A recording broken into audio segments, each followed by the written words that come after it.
And I flew my children out of the country. I was divorced at the time, sent them to my first wife, who was residing in Dubai. And then 3 weeks later, I had a heart attack. I couldn't handle the pressure. And I lost everything that I worked for nearly 30 years in a matter of 6 to 9 months. But then the heart attack, I reflected on my life. And I thought, what makes me really happy? And I was doing things that weren't in synergy with my values.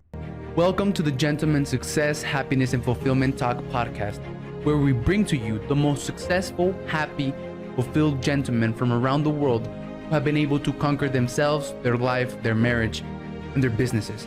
You will be learning from four-dimensional gentlemen who have cracked the code to the science of having it all. The question is, how can married entrepreneurs with kids become gentlemen, achieve true freedom, and build a successful, happy, and fulfilled life, marriage, and business? This show will give you the answer for that. My name is Alex Ramirez, and I'm your host, and you're welcome to the Gentleman Success, Happiness, Fulfillment Talk podcast. Hello, everyone. Welcome to another episode of the Gentleman Success, Happiness, and Fulfillment Talk podcast. I just hit my 100th episode in about 6 months, so that's a pretty big thing. And I'm excited to say that I have another incredible guest that I get to talk to, get to connect with, and learn from. And I'm very excited. But before I introduce him to you, though, I just want to give a big shout out to all of you who have been leaving comments, reviews, and likes on all the major podcasting platforms, Apple, Google, Spotify. And to those who have been watching on YouTube as well, thank you very much. The reason I do this is for you. So today, I want to ask you for a small favor. I want to ask you that if you get something out of this interview, if you get some type of value, some type of new information, or the inspiration to go out and take action, I want to ask you to please share this episode with one friend, since this is how we grow. This is how we're able to share our message with more people and motivate, inspire, and bless others to change their lives and make some progress towards their goals and achieving the life that they want to live. And today I have Dariush Soudi, and that was good, man. Perfect. And he's an entrepreneur with a deep passion to building not just brands, but dedicated teams that support them. And he believes in people he believes that people are the foundation of every successful business endeavor. And when your company is able to build a strong team, overflowing with passion and creativity, love for what they do, you can do anything. And that's one of the things that he helps you do. And he's been in this journey for more than 3 decades of running his own businesses, specializing in sales and marketing in the industry, including telecommunications, consumer goods, services, and health and beauty. And his goal is to educate and inspire individuals and business to achieve abundance. And he's a passion-driven entrepreneur who believes in supporting young entrepreneurs in materializing their dreams of success and purposeful life. And he spent his childhood facing different challenges in Iran and England that taught him a lot of strategies and resilience, and is now looking to share this message with as many people as he can. So Dariush, thank you very much for being here, man, and making some time. I know that you're busy over in I forgot the name of where. Dubai. So thank you very much for being here, man, and you're welcome. Thank you for a great introduction. Thank you. It's a pleasure. And I know it's like 6 a.m. over there, isn't it? It is 6 a.m. So thank you for waking up early, especially. Yeah. Well, I normally woke up at 4 a.m. It was a little bit, 4 a.m. from 4 to 5. I do my morning routine, my meditation and, my mental pathway programming. So I actually brainwash myself every single day into believing that everything that I want is already mine, and that I'm the person that will be able to achieve that. And that takes about an hour, and I was able to, prepare, and now I'm here. So yeah. Thank you. So the first thing that I do with my guests, man, is I tell them to walk us through their entrepreneurial journey in 75 seconds or less. Mm-hmm. Okay. Tell me when we start. Go. Now? Yeah. Done. Okay. Dyslexic. People thought I was stupid. I knew I wasn't. Always wanted more, from a poor family. Left school in the UK. I'm Iranian born. Didn't speak very good English, so I got beaten up all my life by my mom, then my school. by kids at school. I just knew my life wasn't to be a victim. So I started my own businesses. I got into sales. I knew that was the only job I could have, or opportunity I could have, where I could actually earn more money than the owner of a certain company or companies. So not particularly smart, worked damn hard. I know that today, the harder you work, the more money you earn, even if you're totally stupid. But if you can actually use smartness with hard work, you could be seriously wealthy. Just through my putting my head on the guillotine, the chopping block, I learned loads of lessons that cost me millions. I've had 2 heart attacks, and now I'm a multimillionaire again. And I want to share it with the young people so they don't have to go through the same shit that I went through. Yeah, this is the reason why I'm here, right? This is the reason what I've been doing, what I've done 100 episodes till now, because my goal is to. So I spent like a year, like quote unquote failing, trying to help men become modern gentlemen. But you can imagine how, having a 20-year-old telling 30, 35, and 40-year-olds that he will help them grow their business without sacrificing time, health, and relationships might have gone, right? I got a bunch of no's, but like I believe this is my purpose for some reason, right? And I'm called into this, and I was like, all right, if I can't sell, well, and I wanted to at least impact some people, let me start a podcast interviewing people who are the definition of what I call a modern gentleman, who've been through everything that I want to go through and who've been through everything that I don't want to go through, so that I can collapse some time for myself, right? And at the same time, help others do the same, right? So yeah, man, thanks for that. That this is exactly why I'm doing that. And something that stood out from the short story that you told right now is that you knew, right? So I'm very curious about that. So you were told you were seen as stupid, but you knew that you weren't, right? That you were more capable. You were you just knew that you were meant for more, that you had like greatness within you. So tell me about this sense of knowing, man. I think I was 3.5 when my father died. He was 29 years old. And then my grandfather took care of me. At the age of 7, he died in front of me. All natural causes. There was no reason why they should have died. It was just hereditary. We have heart problems in our family. And I just started realizing that most people, at a very young age 7, I realized that life is very, fragile. Okay. Yeah. And most people around me were just taking life for granted. So what I started doing was I started counting how many days before I'm 10, how many days before year 2000, how many days before I'm this age, that age. So the numbers, then I started breaking down the days into hours and minutes. And so all my life I've been counting. And so I've become very aware that time is the most precious commodity we have, and we have to make best use of it. And if you have a limited amount of time that we all have, because the moment we're born, we're dying, right? So if I could actually utilize my time better than anybody else, which is really the main difference between Elon Musk and me, is that apart from $300 billion, is that he makes a better use of his time, right? So if I could actually use my time to better my life and get myself out of those circumstances that out of my doing I was in, then I could actually have a meaningful life. I was never jealous. We were from a poor family. I was never jealous of rich people. I always wanted to know how I could become rich. Why can't I have my own private plane? Why can't I turn left when I get onto a plane instead of turn right? Why can't I drive that car? Why can't I live in that house? Why can't I live in England or America? Just because I'm born in Iran, does that mean that? So it was always how. So I think the quality of your life is dictated by the kind of conversations you have in your head. So my conversations were always how. The quality of questions were really good. Why? How can I do this? And the answers come. If that kind of answers your question. Yeah. So this inquisitiveness, this curiosity, did like everyone taught you about this, or was it just something like a natural thing that you had? It's interesting because I really resented my mom, because now it's different, but all my life I resented her because she was always very negative. Imagine being a widow at 23 with a 3.5-year-old son and a 30-day-old daughter.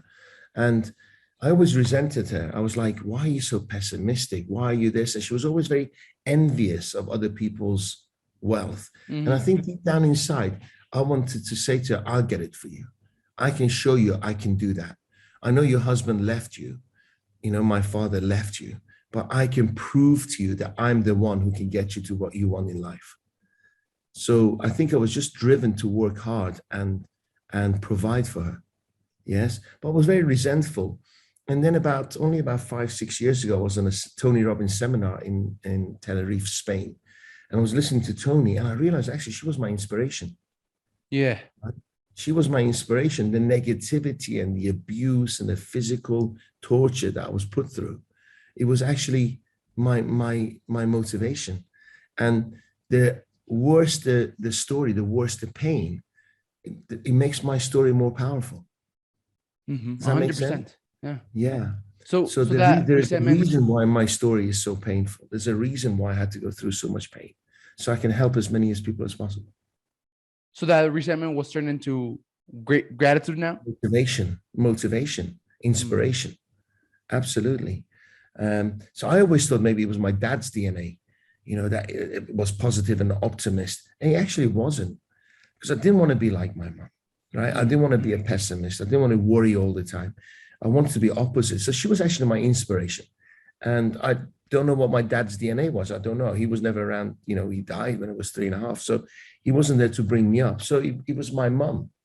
I just didn't want to be like her. I didn't want to have a life like hers. And I want to provide. So it's that sense of purpose. And your purpose is to provide, and I've been working since the age of 13. I'm 56 now. Cool. And I've worked 43 years nonstop. 56 now. And how do you feel? 56 years of age, man. I've actually, it's like a cat with 9 lives. I've had 2 heart attacks. I've had all sorts of health issues. And not once I feared dying. Not once. I just thought it was just another hurdle. It's just another hurdle God's thrown in your lap to just overcome. And I call my followers, my students, my pupils, gladiators. And I think, you know what? You don't become a gladiator, but just like skipping over challenges. You become a gladiator overcoming challenges, but fighting them and dancing with them and overcoming them. So I just thought, bring it on. Just bring it on. Bring the problems on. And I always say that the bigger problem you overcome, the richer you get. Yeah. I love that because, I've been able to get this insight. I've been able to internalize this insight that life is about solving problems. So like literally when I get on my team meetings, all I do is solve problems. I'm like, okay, come at me. What's going wrong? What is it that you're stuck with? What is it that you're struggling with? And all I do every single day is like solve problems. Literally. Absolutely. Right? I said to my son works with me and he's 28. And I say to him, and he gets all frustrated. I said, wake up in the morning hoping to have loads of problems. That's what makes you a leader, right? Yeah. Don't wake up in the morning thinking, I'm going to have an easy day. Yeah. Right. So, and then you'll never get disappointed and you'll always be happy.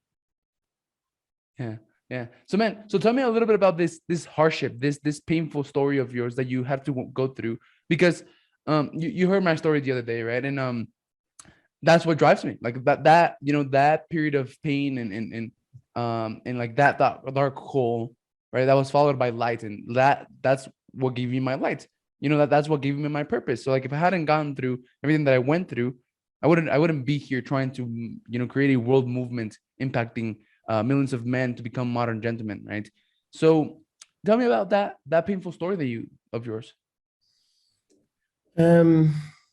Sure. Well, I was in Iran, and when my father and grandfather passed away, I was brought up around women. So intuitively, I'm very sensitive towards emotions and feelings, which later on served me well in life, because I think when you're in the sales and marketing, you've got to be very aware of your client and your prospects and feelings and emotions. And then my mom, the revolution in Iran started, and then we went to the UK, England, and literally I was the only non-white person at school. And every single day I was bullied, physically, mentally tortured and then I used to come home and my mom used to abuse me physically and mentally. But then I just realized that, I can't be a victim in this life, right? So I just have to fight my way out. So I learned martial arts on my own time. Even then, when I became a prefect and then a head boy at school, even then I got bullied. Even then I got bullied. I had dyslexia, and people thought I was stupid. I was constantly called stupid. But I knew deep down inside, I knew numbers. I was very good with numbers. And I knew deep down inside there was some gift I had, and I just had to go and find it, and when you live in I don't know if you know, Alex, but those days there was no internet. So I went to my family and I said, hey, how does one find a job? And I said, I don't know, go and ask somebody else. And that's the kind of education I was getting. So I was looking in newspapers and got a job as a Kirby vacuum cleaner salesman, and all sorts of jobs, door knocking. And along the way, I just kept learning. Because I just wanted to make a difference. And I think my primary goal was to provide for my mom. So I've been fired from so many jobs that I can't even remember, to be honest with you. And I've left so many jobs that I can't remember. But I just call that learning. Yes. So these were the painful things. And I made a lot of money in the health industry. I owned gyms and health clubs. And then at age 44, I was in the rich list, and it was a TV program done on me, like one of these fly on the wall documentaries. And then I get broken into and attacked at my home at knife point.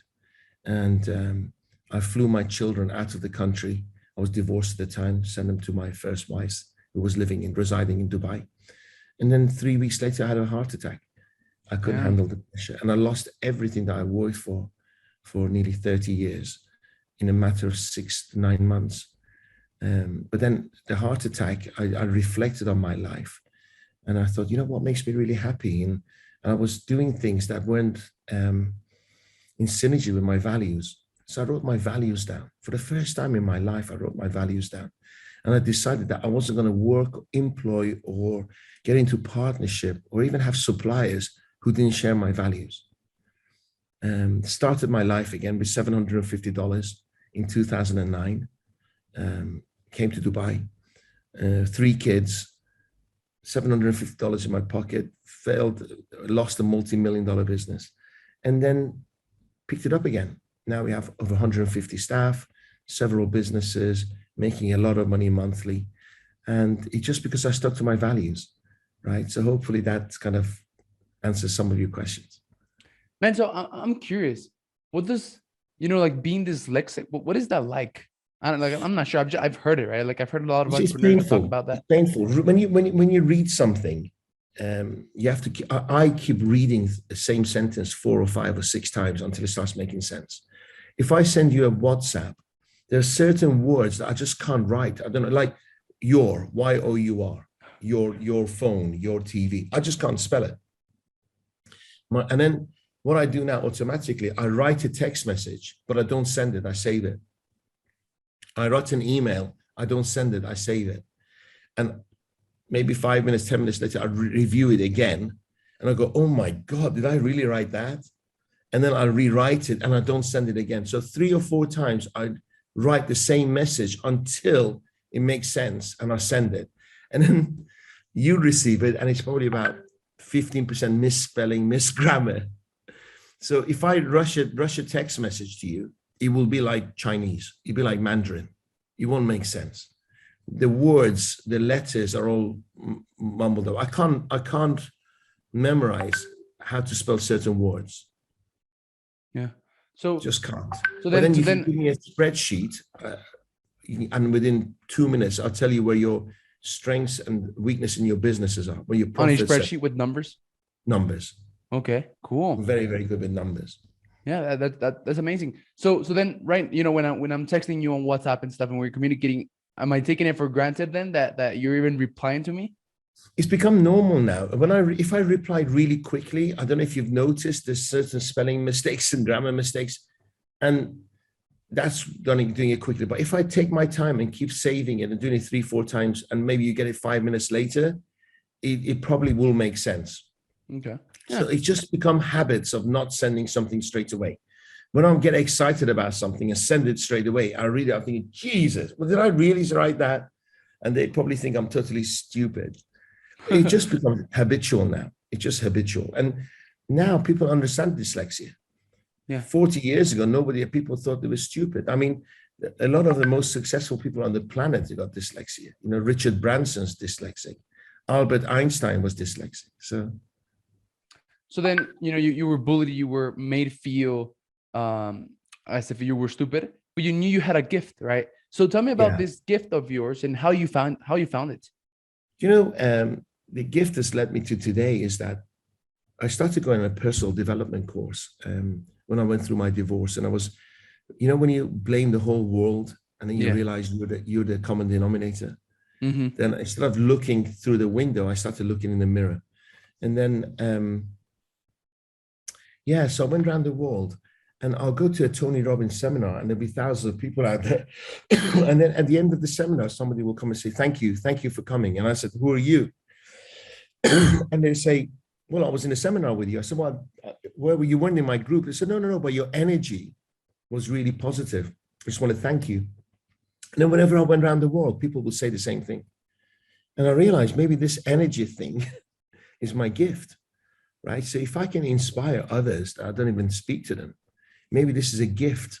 So maybe I should focus on it a little bit more. And then I started sharing my story with the same energy and same enthusiasm. And he started inspiring people. Now today I have over 1 million followers, and it was just sharing my story. No education in speaking, no nothing. It was just from the heart to the heart. And I think that's my gift. And I say to my followers and my students is that your vulnerability is your strength. And I share my vulnerability without fear. Yes, who you see is what's on the tin is exactly what's inside the tin. Nice. And I think that's my strength. So communicating who you are. Absolutely. Your actions should resonate with your values. What you're talking about should be exactly in same synergy. Your vibration's got to be all coherent. Otherwise, there's going to be clashes of energy and you'll flatline, right? So I think this internal dialogue that I've been having about, I'm not good enough, because that's what my mom used to tell me all my life. I'm not good enough. I'm not this. And you got this internal battle. I started winning this internal dialogue. And I started believing myself a little bit more because people won't invest in you unless you really believe in yourself. Nobody invests in a desperate person. Nobody invests in a loser. Mm-hmm. Okay. Even if you don't have money, people don't judge you by your money. They judge you by your confidence. They judge you by your values. They judge you by your habits. And then they invest in you. And most investors expect to lose 70% of their investments. 7 out of 10 they lose, but they're looking for that 3 gold mines, right? And that investment could be somebody who's going to buy your products or your services, not necessarily a partnership, but somebody who invests time, money into you or believes in you. Mm-hmm. So, man, like I have this written down. I told you about my mental pathway programming that I go over every single morning, and I literally have there that I have something special, and that something special that I have that gift is just sharing who I am with the world. So I completely resonate with what you're saying right now, because that's all I've been doing. Just sharing who I am, just sharing with people who I am. And along the way, somebody won't like you. That's fine. Yeah. I used to be a kind of guy who's going to a party and they say, out of 100 people, 99 love you, but that guy over there can't stand you. And I'll have a shit party. I won't enjoy myself because I was like all worried about that one person. What did I ever do against him or her? Why is that person dislike me? Now I don't give a shit. Mm-hmm. Yeah. I don't care because you know what? Some people don't like bald men. Some people don't like my name. So I can't change that, right? But you just got to focus on your values and just be happy. Okay. Just be happy with your values. You're a decent human being and you should be proud of that. Yeah. So you went to the health and wealth industry, right? Made a lot of money with gyms and health clubs. Yes. And then, you got a heart attack, divorce, all of that, lost everything. And then you started sticking to your values. And that's when, you were able to build it back up. So let's talk about that, man. And hard work. Yeah, of course. Yeah, for sure. Right. And what happened was values, like people don't have values. Like people, that's something. It's like for most people, it's like this word that, it's cool that you're supposed to have. And like people don't really like take them seriously, right? On my mental pathway programming, I have my that's the first thing that I see. I see my vision boards, and then in one of my vision board on the left corner, I have my values, right, which is respect, humility, and wisdom. Those are the first three, and then the next three are motivate, inspire, and bless, right? And the reason they're set up like that is because like I want to be a motivation for people.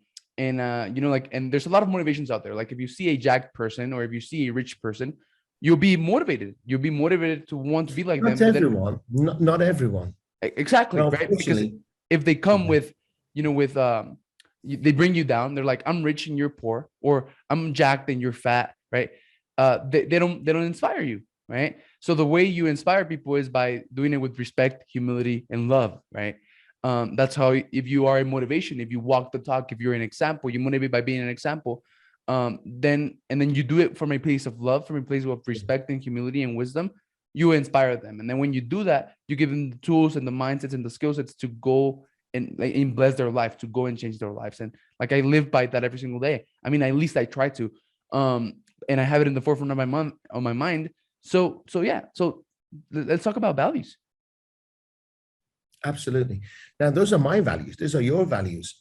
But along the way, I decided that I'm not going to work or have anybody else in my life who doesn't share the same values. Okay. Does that make sense? So I have my own values and I have my own boundaries. Okay. And for instance, time. I used to work people or have people in my life who didn't appreciate or respect time.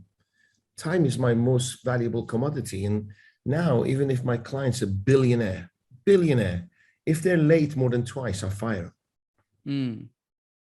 Done, because they don't value my time. Manners is really important. Now, I might effing blind, but I never effing blind at someone. I never belittle anyone. So respect is really important to me. Manners is really important to me. Okay, so those people in my life have to have the same values. And if they don't, I sacked a client who was totally treated her staff so terribly. And in front of all this staff, I was a consultant of this big business. And I told her off. I said, never, ever treat people like this. And when I threw a check in her face, I said, you can have your money. I don't care. And when I left, two of her senior managers phoned me up and left their company and said, we've never seen anybody throw their money for the values. Can we come and work for you? And they both worked for me for over 9 years each. Yeah. That was powerful. So is having clarity of values and clarity of, like, if you have clarity of values, then you'll have clarity of who you want to work with. Is that the key to building, like a team overflowing with passion, creativity, and love? Yeah, here's the thing, right? So let's say you're on a journey. I think life is like a journey, like a hop on, hop off bus, right? Okay. So you have this journey, it starts and it ends. Okay? It starts and it ends. Along the way, some people hop on and they hop off very quickly. Some people hop on and they stay until the end of the journey with you. We just make this journey as positive and inspiring as possible. So I fire people and they thank me for it because I was so clear how our values don't fit. Because I'm at the beginning of the relationship, I will tell people what my values are right at the beginning. So there's no surprises. Now, here's the thing. Often people start relationships without being clearly explaining the values. And then that's not fair on the other party because they don't know what your values are. Okay. Now, if you imagine, if you're vibrating like this and you get other people who vibrate the same level as you, your vibration, your waves are so powerful. So you can achieve so much more. So I don't work with people or for people. I don't even have clients who pay me a lot of money who are just in it for the money. Now, business is all about money, but you got to do good. You got to deliver value. You got to look after your staff. You got to inspire them. You got to add value, all this stuff. If they don't do it, I don't sell my soul for money because money is energy. And all I can say is, what is your energy? What's your energy to the universe? And automatically money will come to you. Mm-hmm. So I'd rather have a team of 5 people who resonate with me and work in the same energy level than 500 who I detest and I don't look forward to going to see or motivating every day. Okay. And that's another thing. If you find yourself motivating your staff, they're the wrong staff. Okay. You should always teach them skills, but it should be self-motivated. Because once you're motivating your staff, how do you feel afterwards? Drained. Exactly. Yeah, for sure. So have a system whereby, and I teach this to so what happens is my teaching program is something that I've learned through my own experiences. And I thought, you know what? We all know, for instance, this is one example. We all know that CVs are lies. My CV is a lie. I don't say in my CV I got fired from 50 jobs, right? They don't exist in my CV. So these last 6 months of the year just disappeared. And I don't know anyone whose CV is not somewhere along the way twisted or a lie. So why do companies hire off CVs? But we all know it's a lie. CV. Oh, CV. CV. Your curriculum, your history of work. Oh yeah, got it. Okay. So most people lie. Most people lie in their CV. They lie. They lie in their CVs. So if we all know CVs are lies, why do we hire on CVs? Have you ever thought about it? And then they realize 3, 4, 6 months later that you've trained them, but you don't have the same values. The guy or girl is not motivated. They're liars. They cheat. They steal. Well, so why do we hire our CVs where we know they're lies? And then we're surprised why we don't have a company with people with the same values. So I've created a 7-step recruitment process that only recruits motivated people. Okay. I was about to ask you about that. So I was about to ask you, what is the key to then? Sorry for the interruption. If you're an aspiring, established coach, course creator, author, and speaker, I want to extend an invitation to check out my free training on the podcast Cloak Track Framework by clicking on the link in the description of this podcast. On this training, you're going to learn how combining podcasting with a rare concept that very few people know about called the Cloak Track can help you build a multi-million-dollar network of successful people who can become your clients, put you in front of hundreds of your ideal clients with your message, coaching, courses, and books, help you become a best-selling author, get you booked to speak on stages, or even making an extra $237,600 in the next 6 months. Click on the link of the description of this podcast to learn about the 4 simple steps to make this work. Step number 1 is alignment. Aligning who you're trying to be, what you're trying to do, your goals and purpose with building your podcast so that podcasting is a vehicle that helps you achieve your goals. Step number 2 is leveraging the Cloak Track to find an unlimited supply of your ideal podcast guest. Step number 3 is leveraging the Cloak Track to close an interview with anyone, no matter how rich, famous, or out of your league they may seem. And step number 4 is the content machine, which is the key to tapping into other people's audiences. These are the 4 steps to making the podcast Cloak Track Framework work, and I'm not going to hold anything back on this training. So click on the link in the description of this podcast, go and check it out. And once you've done that, if you feel like this would help, we also have a complimentary, free, absolutely free alignment call to get you started and show you exactly how to implement everything. Get access to the training right now, and I hope you enjoy the rest of this episode. Bye-bye. Hiring the right people. Okay. So what you do is, if you imagine that somebody comes to get recruited by you, somebody's coming for a job interview, they have this thing called an internal dialogue. They're preparing for your questions. They know you're going to say, what are you organized? Are you motivated? Are you driven? What are your weaknesses? What are your strengths? They've practiced 1,000 times. So, and also you bored and you can't wait to get rid of them because you got eight interviews today and you're thinking, oh my God, and half of them don't show up. So what I do is I actually throw loads of curveballs. I invite people. When I place an advert, it's all based on emotions. So my adverts say, are you motivated? Are you self-driven? I don't talk about, do you have qualifications, years of experience, because that's all lies, right? So, and then what I do is I get people to say, and then it says, if you're a superstar, call Darius, okay? And we pick up the phone and the first thing they say is, I'm calling for a job with Darius. They say, okay, what makes you a superstar? If they can't overcome that question, we don't get them into an interview. Yeah. Okay. That's amazing, man. I love that. Thank you. Right. So you focus on. I'm sorry. Please. You focus on character traits instead of skills. Skills you can teach, right? Yeah. I believe 85% is motivation, 10% is habits, and 5% is skill. But unfortunately, most recruiters hire 85% skill, 10% habit, and 5% motivation. After 3-6 months, they realize the guy is not motivated. He's not driven like you are. And then you're stuck. Zappos pays their staff, I think $2,500 to leave within 3 months. They pay you to leave because they value the time that they train you more than the actual cost of you leaving. Mm-hmm. So repeat those percentages again. I want to write them down. Sorry, they repeat? The percentages, like 85%. You can get this on the internet, by the way. If you type my name, Dariush Soudi, on YouTube, it's all there. My group interview is all on YouTube. Awesome. I used to charge, Alex, I used to charge $2,000 an hour to do group interviews for my corporate clients. And I was fully booked because I can interview 14 people in 40 minutes. It'll blow you away. It's on YouTube.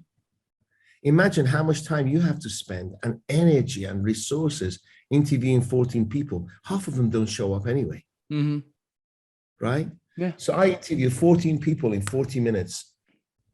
In group? In a group setting? In a group. Damn, that's shocking, awesome. surprising. It's all on YouTube. Have a look at it. Dariush Soudi, group interview. It's all there. So 85% motivation, Okay. 10% habits, and only 5% skill. Now, I'll give you an example. Have you ever been to a supermarket? You give them the change and the person over the counter doesn't even thank you. She has all the skill. And you thinking, you know what? I'm giving you my hard-earned money and the supermarket makes profit and pays you a salary to keep you in a job. And you can't even say thank you. And I say thank you for giving my change back. Right? Yeah. True. And this is what happens all the time. We have this internal dialogue and you thinking, if I had another supermarket next door, I'll take my business somewhere else. But then you've got the purchasing power, you got the location. So I have to keep coming here and taking it in the ass every week. Right? So why? She has all the skill. She's got 85% skill, 10% habits, but 5% motivation. She hates the job. She hates the company she works for. And she can't even smile at their clients because they hire off CVs.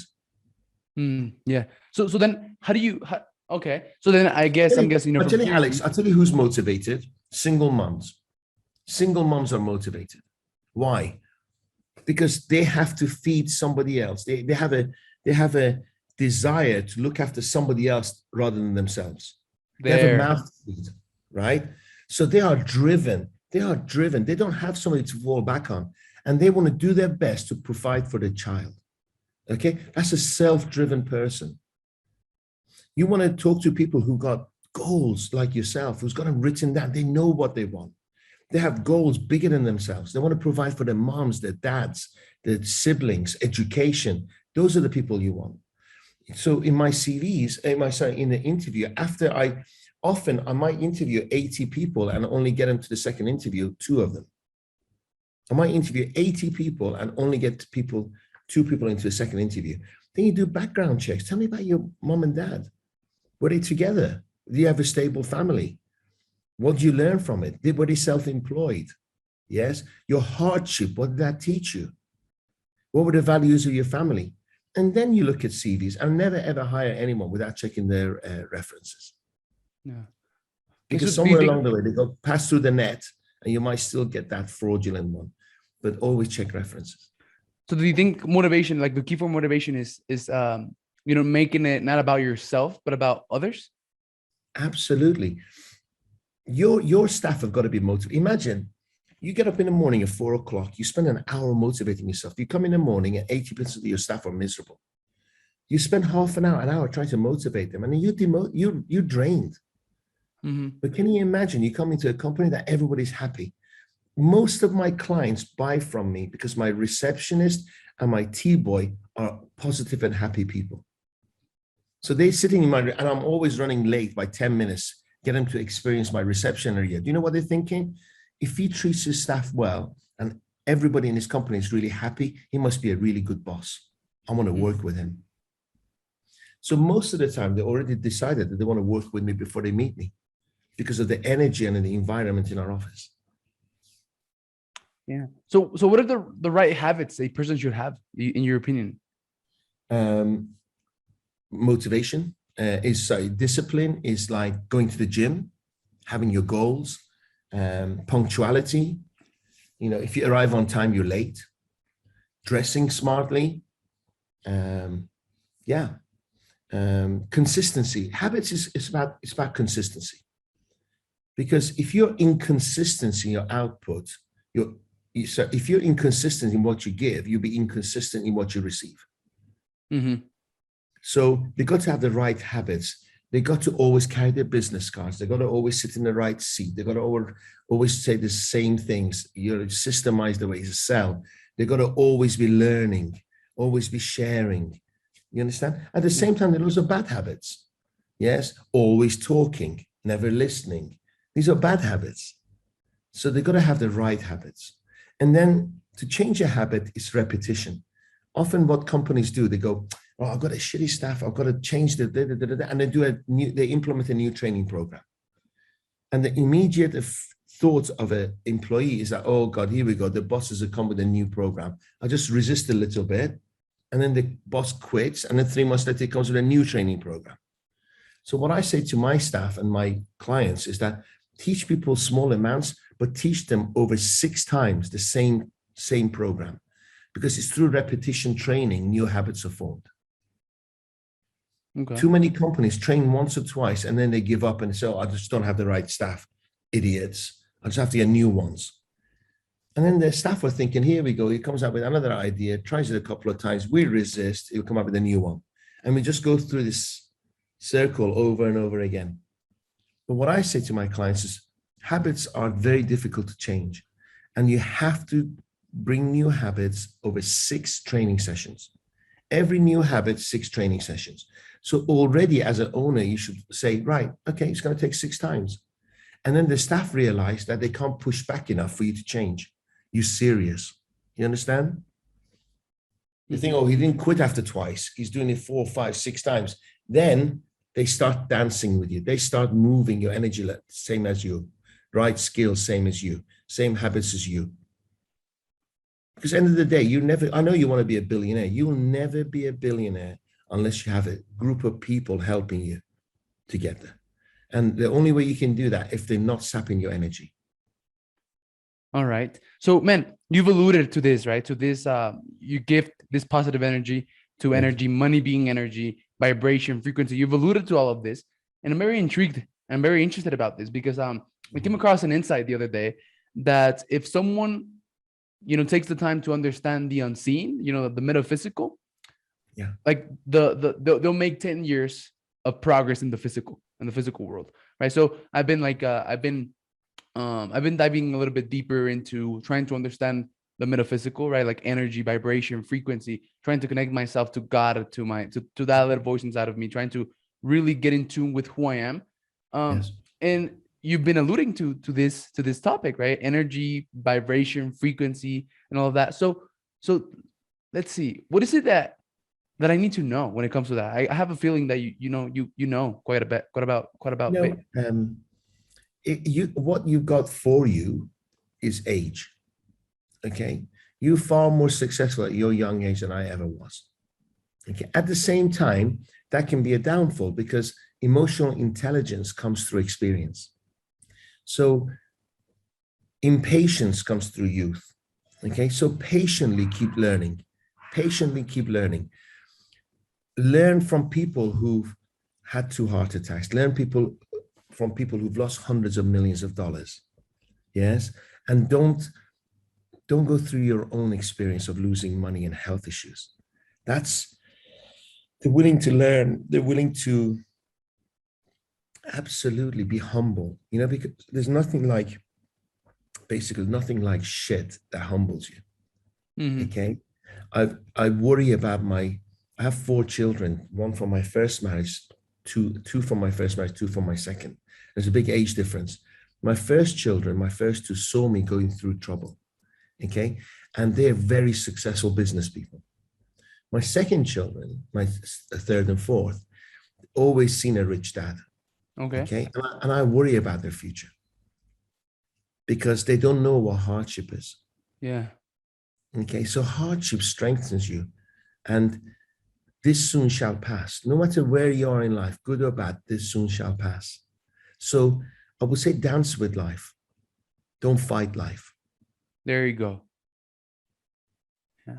So, man, so look, I have written down, and I want to start asking you about, all the things, the gladiator programs and all of that. Yeah. But before I do that, I wanted to tell you that I lost my train of thought. But basically, last year I have this big ass calendar. That's what it's called, big ass calendar by Jesse Itzler. And I track my emotions in there. I track my emotions. Like I color it, purple, green. Green is positive, blue is on fire, Yeah. red is, like mad, negative, negativity. And purple is like frustrated, overwhelmed, or doubt. And like last year, out of every 31 days of my month, right, 28 days were color, purple, or they were not green or blue, right? Then this year in January, I started dancing with life. I started to have more patience, right? To patiently learn, having just dancing with life, letting go of my expectations and letting go of this attachment of having things go my way, right? And learning how to handle uncertainty a little bit better. And right now, like January, about 20 days were colored, like purple and all those negative colors. February, about 10 days were colored purple and all those negative colors. And March, I had like 3 snippets of purple here and there. And it's been because I've just like, I'm dancing with life. I'm not fighting it anymore. I'm allowing myself to receive. Yeah. And I wanted to. Alex, here's the thing. You are going to have purple days. Yeah. You're human. We get snippets of Tony Robbins, but I've seen Tony after a seminar absolutely exhausted and down. I've seen him berate people. Yeah, we just don't see it. We get snippets of positivity of different people. I'm not going to mention any more names, but I've seen many, many of these superhero, positive, motivating people berate individuals, right? I've seen the staff shaking out of being frightened. So we all have ups and downs. Just don't fight it. Don't beat yourself up, because you know what? If this person could be taken out and put here, they should be locked up for abuse. They should be locked up. True. So just recognize it and go, is this serving me? And just dance with it. Just let it go. There are days that I'm, for no reason at all, I'm just pissed off. I've posted almost 1,500 times on my social media, positive, motivating training posts. Over the last 3 weeks, I haven't been in a mood. I haven't posted one thing. And I know that motivation will come. So what? Before, I was like, come on now, what's happened to me? What's wrong with me? I should be posting what's happened. And I start criticizing myself and abusing my. Now I just think, so what? I'm letting my followers down, and I committed to them that I'll be posting every day. No, who gives a shit? Yeah. And you know what? When I come back, they'll appreciate it more. Right? Yeah. Man, I didn't realize that 48 minutes had passed, man. But tell me about your book, Monkey Business. Yes. Okay, let me just go back a little bit more, if you don't mind, because I like to help the audience to have a successful life, if that's okay with you. Oh yeah, go ahead. I used to go on lots of training courses around the world, and I guess I was a course junkie, and I noticed there was lots of other people like me. Okay. And I was wondering, how can I not do training courses and take people's money and not change lives? Because I really care. And it's not about me earning money. I want to have training courses that change people's lives. So I realized something that I had, maybe a gift or something that I picked up, was being brought up around women. I was very sensitive to people's emotions. So when you walk into a store or when you make a telephone call, I can go as a consultant and feel what you're feeling or what you're going through emotionally, going through that client experience. Okay. And what I realized is that the reason people are course junkies because they want to be a Tony Robbins, but you can't. You're not 6'7", huge voice and the smartness that he has. Yes. So you get motivated. After about a week, your motivation goes down. You go back to your own normal personality. So I thought, what if I could actually teach people skills where they don't have to change their personality, but they can understand what the other person's thinking? If I could see what you were thinking, like a cartoon in a magazine. Yes.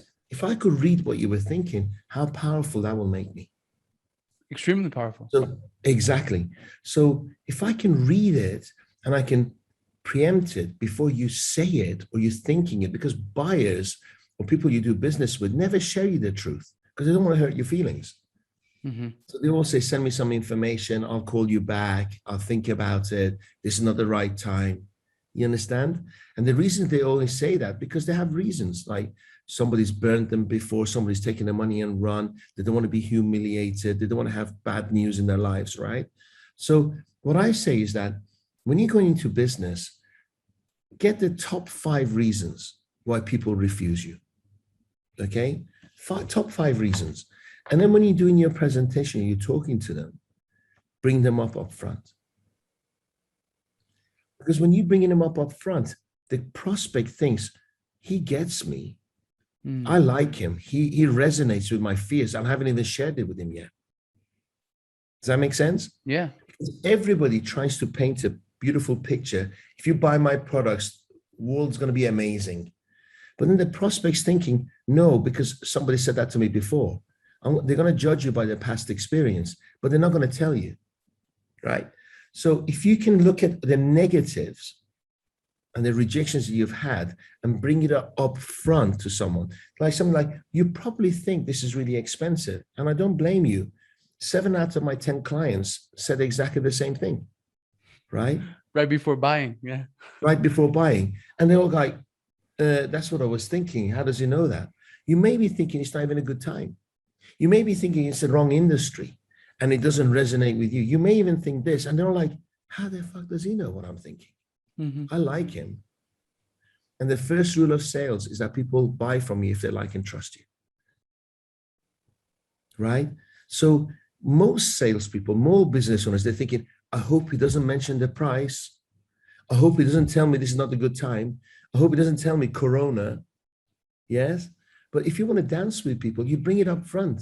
Face it like a gladiator. Am I making sense? Yeah, 100%. Yeah, it makes total sense. And I like it, man. I like it a lot. So is that what your book, Monkey Business, is about?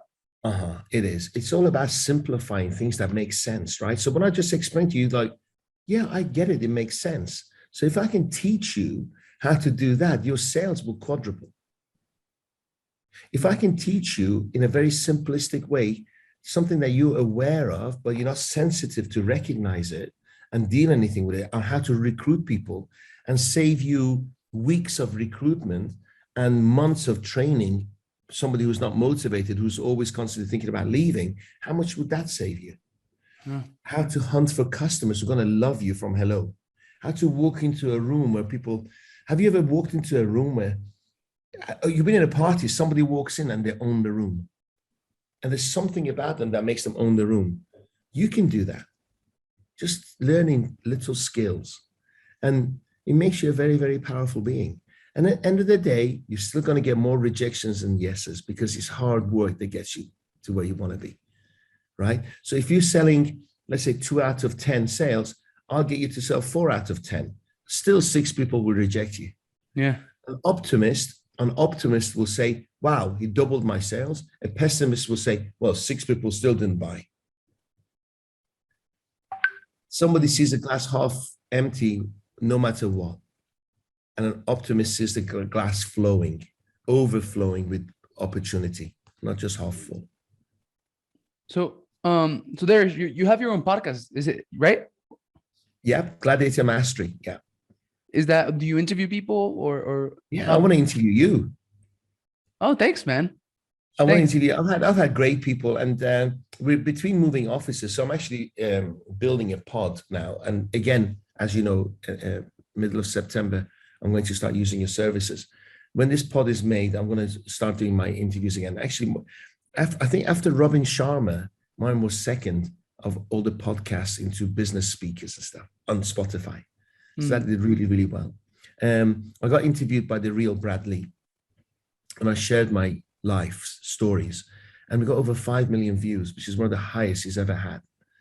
So I think the American public, and I love American public. I love it because you're looking for the American dream. You don't mind talking about money. You know, in England, when I drove a Ferrari, somebody keyed it. Yes. In America or in Dubai, when I have my Ferrari, people take photographs. Yeah. You get inspired by it, you know?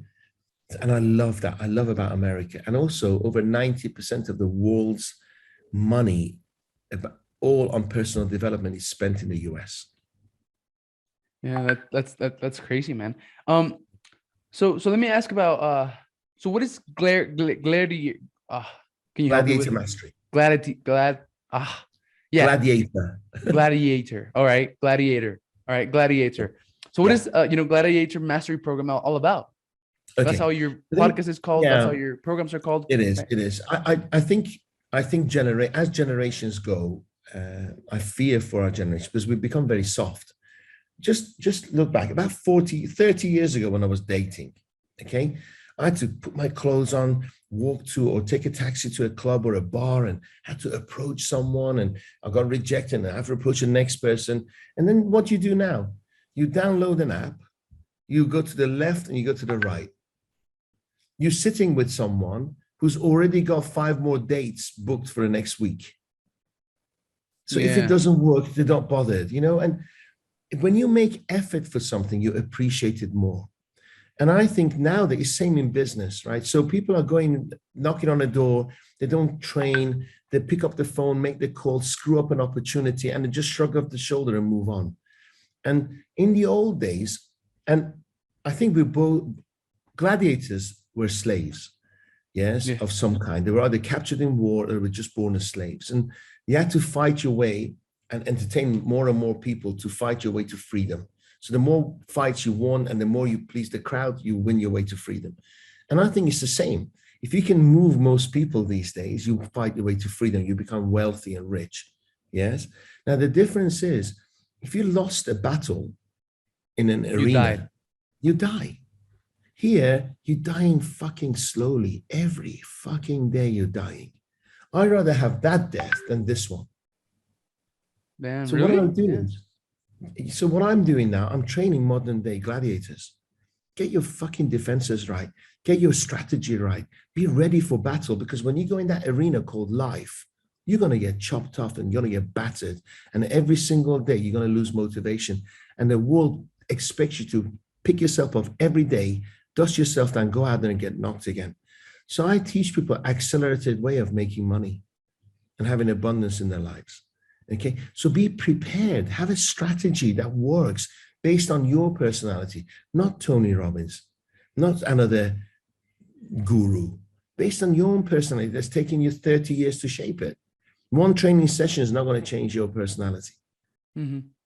You might get motivated.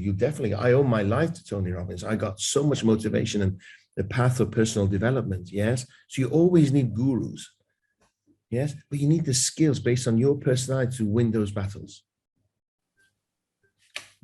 Yeah, that was Is good it insight. possible to freeze me for a second? Is it possible to freeze me for a second? Like pause the meeting? Pause. Just 1 second, please. Thank you. Maybe we should have recorded that. Yeah, we should. It was cool. You want to tell what happened?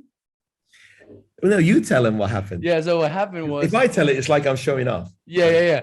But it was really cool, man. Thank you for that experience. And you know what I'm excited about? I'm like looking, I was thinking, oh, I can't wait till that happens to me, right? Instead of before, man. So like either you are fearful, you get envious, or you get inspired, right? Before, when I was like in front, around like successful people, I got envious first. That was like the first, that's the first stage. You get envious. And then, you transcend that. And then you get, you're fearful, because now you realize that you have the same capabilities, that you can be where they are, and you're fearful of that, right? You're fearful of your own potential. And then you get inspired. And I got inspired because I love your smile. And I got inspired looking at you being inspired. So. Yeah, because what happened is that, Dariush took a call and it was the bank, and he was having some problems. And that problem was that the bank didn't have $1 million in cash that that he could take out. And he took the call in front of me and had to arrange something with the bank so that they could give him his money. Pretty cool. Do you know what's happened? It's crazy that cash is becoming less and less worthy. It's becoming worthless. Yes, I can transfer millions on my app, but I can't take cash out. Can you believe it? Crazy, right? It's absolutely crazy. And all I want to do is buy crypto. So you're putting that $1 million into crypto, you said? Yeah, I have a big portfolio of cryptocurrency. So tell me about crypto, man. Tell me, can you give me some insights about that? Absolutely. The best way, here's the best way to explain to the audience and yourself is like, if you imagine I'm going to tell you a story. It's going to Okay. take about 5 minutes, maybe less. Okay. If you imagine 7,000 years ago, you had a farm with wheat, and I had a farm with sheep, right? I like having bread, and you like eating meat, but you don't have any sheep. You need to buy my sheep. So we used to meet in a marketplace. Okay, and the marketplace said, if you want to come in, I'll charge you some sheep, and I'll sell you some wheat, and then I allow you to trade in my market. And then you and I will sit down over tea for half a day negotiating how many sheep for how much wheat, right? And it just didn't work because we're constantly arguing with different people. So somebody said, hang on a second, why don't we use this thing called gold? It's been since the beginning of time. And here is these blocks of gold and everything. And at first people thought, what the hell are you talking about, gold? The shit about this yellow thing, right? So somebody marketed it. And then people carried bits of gold. So I'll give you this. And then they had to have a weighing tool, measured how much gold. Okay. Again, it was cumbersome and it took ages. And some smart ass said, why don't we print coins, gold coins? Okay, because it's measured and it's weighted. Then it made sense. I'll give you these coins for sheep, and I can go over there and change it wheat. So it made trading easier. Okay. Yeah. And then everything was backed by gold. And then about 2,000 odd years ago, the Greeks were going to fight the Spartans, right? And all those days, the soldiers were paid.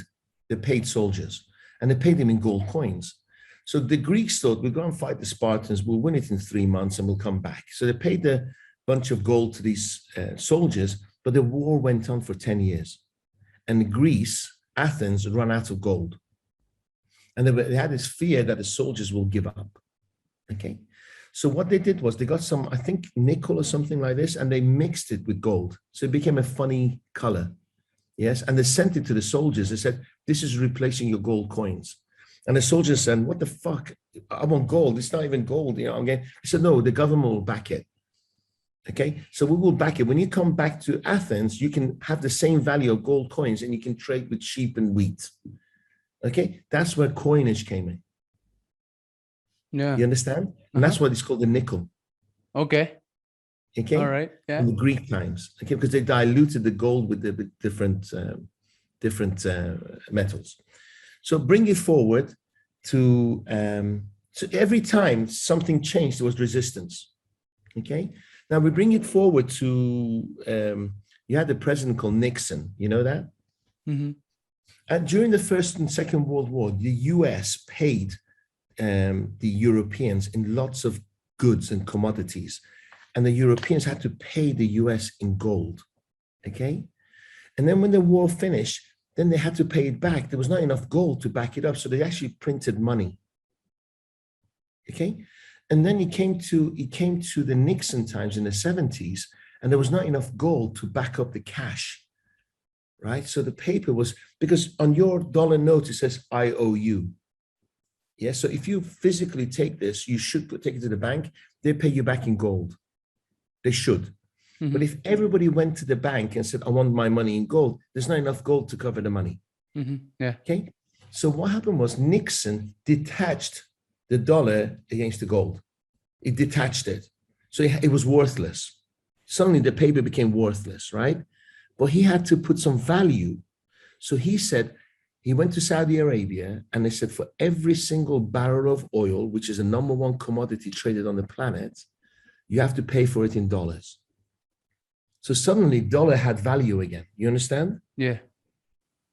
So that's why the dollar is not collapsing. That's why there's problems in Russia, because Russia doesn't want you to trade gas and oil in dollars. It wants it in rubles.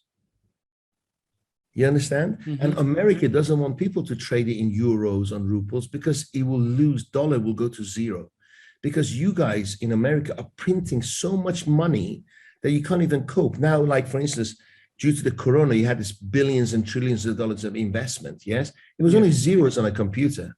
You can't print money fast enough. You understand? Mm-hmm. So all these changes are happening to money. And then suddenly crypto comes along, where there's no central bank control. I can say to you, Alex, I really like that logo behind you, and I'm prepared to pay you an online digital currency for it. Okay. But I can do that in a second.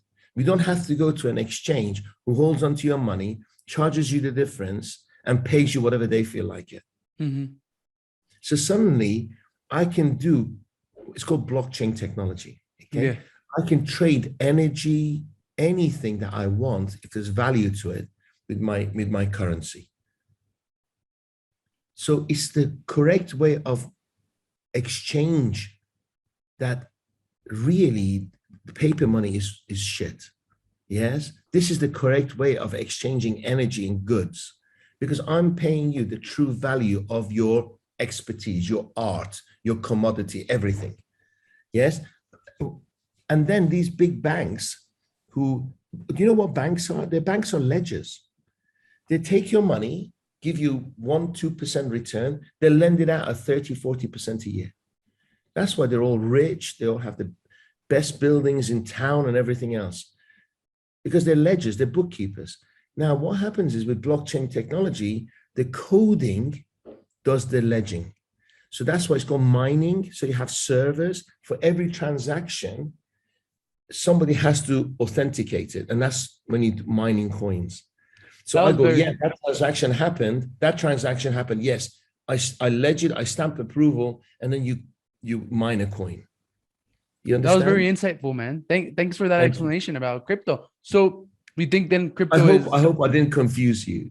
No, it was, yeah. I mean, maybe someone is gonna have to go and rewatch this, but I understood. It was pretty clear. It was the way forward. The money keeps changing all the time. This is a must way forward. Now, it doesn't necessarily mean it's Bitcoin, right? Because Bitcoin is just a coin, but blockchain technology is the way forward. Period. Okay. Got it. So then that's the future. Then do you think that's It's the future. 1,000%, trillion%. Awesome. And that's why you're putting, your money into crypto, because like dollars don't have value, right? Or at least they're losing. Very speculative.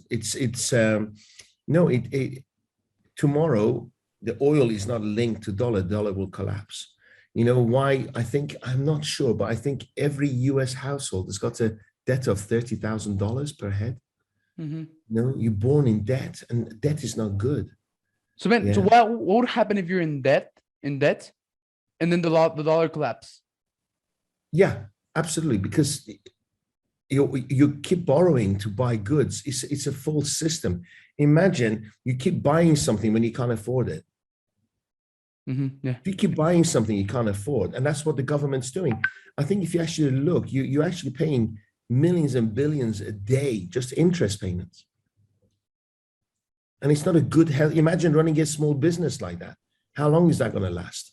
And then what happens is, you go to other restaurants and say, hey, listen, I'm going to protect your business and your business if you pay me every month. And that's what, unfortunately, powerful countries do. So they go dictating to other countries, if you buy 1,000 of my tanks or 1,000 of my aeroplanes and give me these Boeing orders, I'll make sure nobody invades you. Does that make sense? Yeah. So the money keeps coming in. Yeah. So everybody's into the protection mechanism, unfortunately. And then we wonder why people don't trust us around the world. Mm-hmm. Yeah. Yeah. I mean, I see myself as British. The British taxed America for 200 years, right? Yeah. I'm going to have to go. Yeah, I'm going to have to go. Man, look into it. It's amazing. Yeah. It is. It sounds amazing. So man, thank you very much for your time, man. I have 5 more questions that I want to ask you. By the way, I'll be quick. The first one is, if you could go back in time to give your 20-year-old self some advice, what would that be? Read more. Read more. All right. That's it. Pretty clear. Yeah. I love that. Yeah. Read more. There was no internet, and for me to read something, I had to walk to the station, get a train, walk to the library, and then when I got there, the book I wanted, somebody else was reading. I had to sit there, look at them until they put the book down. So I would have just gone to, and I quit. I would have gone to another library. I would have had this desire to keep reading, keep learning. Yeah, and it's so easy, right? Like like you mentioning Now, it just now. pick up the phone, you Google it, and all the information is there. We take it for granted.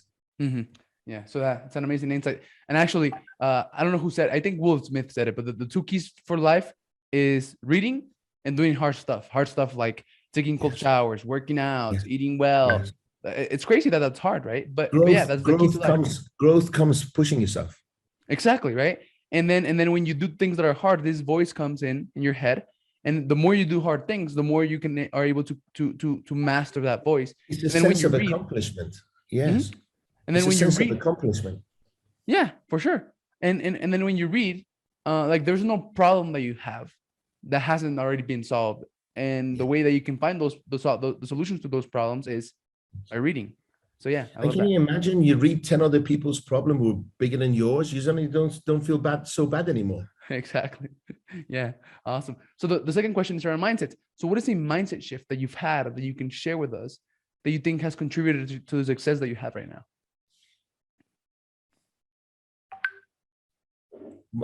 Okay, I have this fuck it mindset. Okay. Okay, I don't give a shit what people think. Okay, a lot of people are so worried about what other people's opinions are, they don't do anything.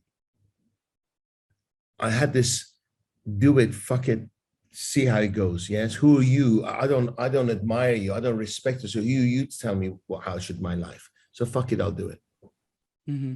And along the way, yes, I made 8 out of 10 mistakes, painful, cost me my health, my money, but I learned. But I'm not stupid to repeat the same mistake twice. Okay. So goop, good opinion of other people, the good opinion of others, of other people. That's what I call it. Right. So detaching yourself from goop. Awesome. Yes, The absolutely. third question is around map. So clarity, right? Most people lack clarity. Most people don't know what they want, where they're going, or who they Yes, are.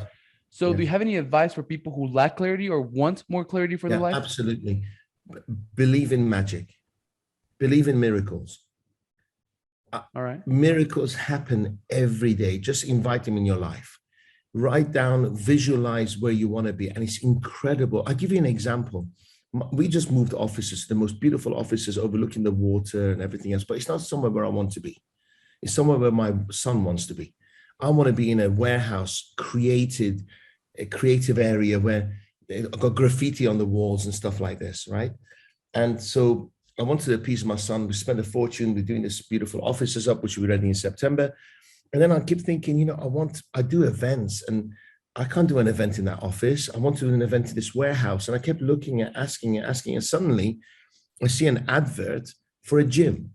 I went to see them this morning. Okay. Mm-hmm. And this gym has got the warehouse that I visualized. Okay. And at weekends, they're closed.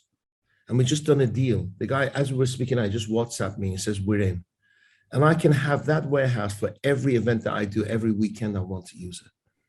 And I've been thinking about it for the last 3 months. And I can give you 100 of those coincidences. Examples. Yeah. I love that. I call that, so, I call that dancing with life, right? Instead of fighting life, fighting the current, you dance with it, right? And I call that. You believe in it. You believe in that music. Yeah. You believe it. The problem is that most young people want an answer now. Mm-hmm. We want to get laid now. We want that money now. We want to get that date now. We want to have a perfect life now. But 99% of the time, you just got to wait and graft. Patience. Yeah. The flip side of patience is doubt, right? And doubt is not believing in yourself. Right? Absolutely. And so like if you lack patience, then you're just telling the universe, I don't believe in myself. I don't believe that whatever I say I want is for me. And that's why it doesn't come. Correct. Right? And now. Mm-hmm. And you're always going to be disappointed, right? Because nothing ever comes now. So this is amazing, man. You're in through me mode, right? And that's what I believe I'm in right now, in through me mode. So there's there's 4 levels of awareness. Well, there's more, right? But that you can sum them up like this. And the first level of awareness is where the majority of the world, sadly is in, which is to me. Everything happens to me, right? Victim mode, victim mentality. And this level of awareness is a very, sad, it's a very disempowering way to live, right? To me mode. And then the second level of awareness is by me mode, right? Like this is where most entrepreneurs are in. And most of the personal development industry is responsible for taking people from the to me mode into the by me mode and get people motivated, get people taking action, get people to take responsibility. And like people who are in by me mode, they think that anything that happens will be by me. Like they're just working hard, pushing at it, going at it, right? And then Yes. you're in through me mode. Like it sounds like you're in through me mode, and that's the third level of awareness, through me. And through me is a much more like easier, right? Yeah. Faster, right? Like flowing. You go with the flow. Like everything seems to be in flow. So Yes. like doors open before you even touch the knob, right? Yes. So Yeah. to give you an example, if we have two salespeople, right? They're both trying to hit, I don't know, their quota, their $100,000 quota for the month, and one of them is in the through me mode, and one of them is in the buy me mode. The one in buy me, the one in the achiever mode, will be doing everything that he thinks he needs to do every single day, calling 500 times per day, right? And then the one in through me, he'll be also working hard. Then he'll take it easy. He'll go to Starbucks, and then he'll meet someone that Yes. knows someone that turns into the $100,000 deal. Yes, agree, 100%. And that's amazing. And so first of all, how do you go from to me to by me? Well, by letting go of blame and taking responsibility. That's how you do it, right? Yeah. And how do you go from it's very difficult when you have to pay the bills. It is. By me, it's very difficult to go through me when you got the electricity bill to pay or school fees. It's very difficult, but you just have to believe in the process. 100%. Because the prospect will tell your energy. So act as if. Believe in the process. That's the key, right? So to go from by me to through me, what do you gotta let go of, and what do you gotta replace it with? Well, you gotta let go of the sense of like the need of control, the need of having things go your way. That desperation that's written all over you, desperation of getting the deal done. They have to get it done. No, because they feel your energy, right? So if you change your energy, they will buy from you. They want to buy from you. When you are by me, it's very it needs 10 times more aggression and energy. When it's through me, you dance with it. Yeah. Right. And you have to replace that. Yeah. And you can dance longer. That's why you have a lot more purples, because you're constantly driving it. Right? You have purple days because you're constantly driving it. But then you know what? Decide that you're going to have shit days. Decide that you're going to have good days. But this soon shall pass. Right? If I keep to my values, it will come tenfold. But I'm just going through a shit day today. Yeah. Awesome. So let's see. Mindset map motion. So what is one habit that you have today, Dariush, that you think contributes to your success?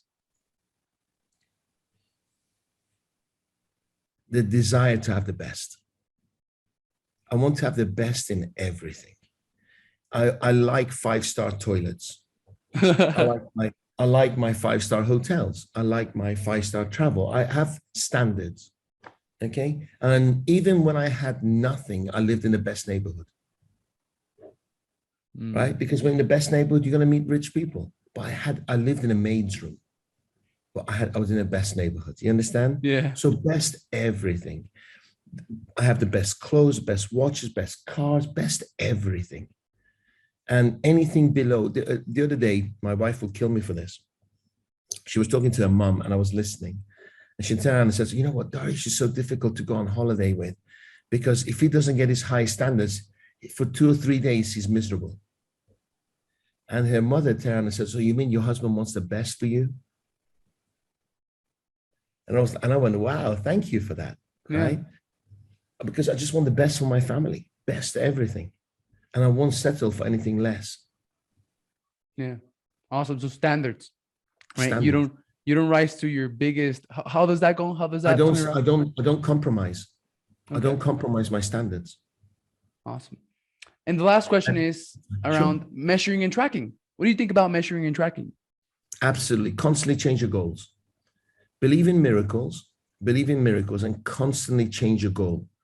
It's incredible. And constantly keep track of your goals, because you can only celebrate and you can learn. Because I had such a bad childhood, I have this thing in this pattern or implanted in my head to put the past behind and forget about it, because the past is too painful. Okay, so I had this thing of keep repeating the same mistakes. I'm thinking, I've been here before. Why am I such an idiot, right? Yeah. So I started tracking. Don't live in your past, but never forget it. Okay. Yeah. Never forget your past, but don't live in it. Does that make sense? Yeah, So 100%. many people get depressed when they're thinking about their past. Oh, no, shit happened to me. There was a reason for it, but I'm not going to make the same mistakes again. Awesome. You learn from it. So, Dariush, man, thank you very much for your time. And like, you've been so, like flexible. And I really enjoyed this call. I had an amazing experience, especially when we had to pause the call for a bit so that you can get that $1 million out of the bank. I had a lot of fun there. And man, so I just loved it. And if people love that as well, they want to know more about Dariush and what you do and your gladiator elite mastery programs and all of that, your book, where can they go and find you? Just Instagram, Dariush Soudi official, and we'll get you all the information you need. And I guess there'll be a teleprint or something at the bottom with the correct spelling of my name, I guess, in your video. Yeah, for sure. Yeah, so that's just follow that link, and then I'm everywhere. Yeah, we'll put your socials and that to your website, to that link, everywhere this appears. And I just want to mention to the audience that, like, this is why I'm doing this, right? Like the number one benefit from me talking to over 100 to now 100 very successful people has been my change in my identity. Like, I'm not the same person that I was 6 months ago before starting this podcast.